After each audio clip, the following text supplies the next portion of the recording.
Hello and welcome. My name's Snow, and today we will be talking about the different types of dungeon masters.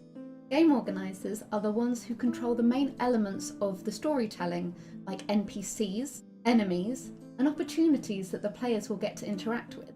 The game organiser can also be referred to as Dungeon Master, Games Master, Evil Overlord, Storyteller, Games Operational Director, or even Jeff. My name is Jeff.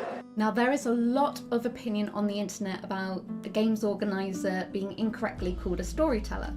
Now, for this video, I am going to keep it in. However, for those of you who strongly disagree, feel free to add in a comment down below.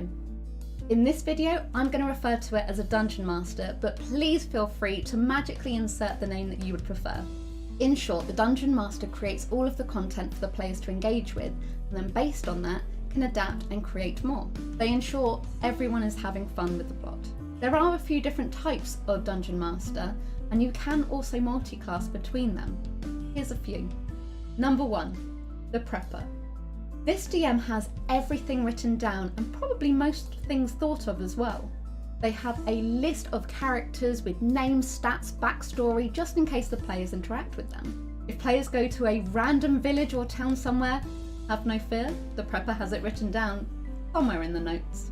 There is every shop you can think of with characters, names, owners, description, what they sell, and even how much every item costs.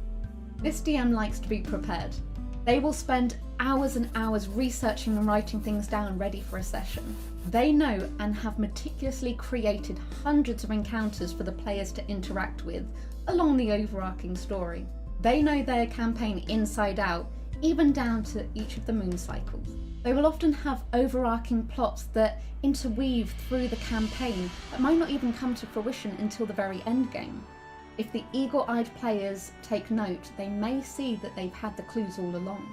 You may notice that some characters' backstories entwine with other characters' backstories or NPCs without even knowing. The DM plans events for each character to feel like a big hero. Each character could have their own story, whether it be defeat the big bad or rescue someone who they once thought was lost.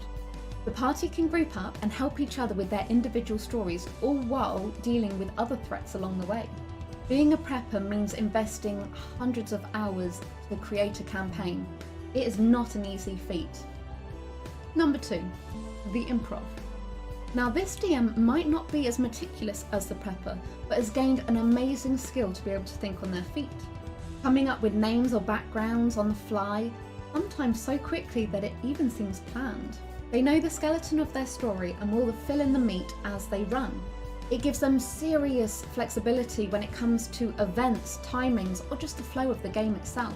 It allows them to make changes simply and effortlessly. They can let the players run wild and get involved in what they want to explore.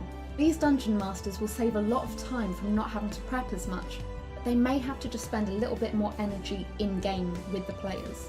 The players might never get to meet Bob the blacksmith, so his detailed backstory might never come to light.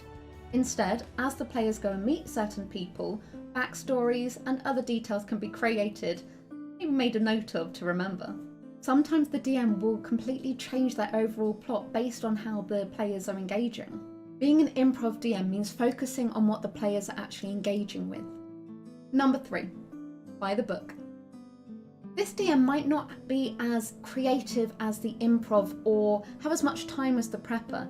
They'll often fall back on pre-made encounters. While some might think of this as a negative, this is still someone taking time to run a session for other players to enjoy. They might not have hundreds of hours to create their own campaign, or might not know the rules or monsters 100%. They might have either played the encounter themselves, or just simply seen it online and liked it. A pre-made campaign can be brilliant for new DMs just starting out, or for people who don't have that much time and still want to enjoy the game. Most of the hard work has already been done. The monsters have been picked and it's been balanced for the level of the party. This is a big bonus, as the DM doesn't need to worry about putting too many or too few monsters into the encounter. The worst would be to put too many in or an overpowered monster and have a TPK. Balancing is something that comes with experience, and even seasoned veteran DMs can get it wrong. DMs like putting big scary monsters to look cool. Players might not actually be at the level to take them on. A dragon does look cool, but goblins in a bush can be a lot scarier, especially with how sneaky and stealthy they are. Being a by-the-book DM means everything should be balanced so that you can focus on the player's enjoyment of the session. Number 4, the mimic. Now this DM will get a lot of their inspiration from books, films, video games, or even other DM sessions. They will then recreate it into their own story. This is not to say that this DM won't have their own creation in the story campaign. Whilst a lot of the DMs want their story to be heavily unique, the Mimic DM will heavily rely on other sources for their inspiration. NPCs or missions might be heavily recognisable. Does a big fiery Balrog chase them through the mines of Moria? I mean, a fire demon chase them through the cave of Mortia?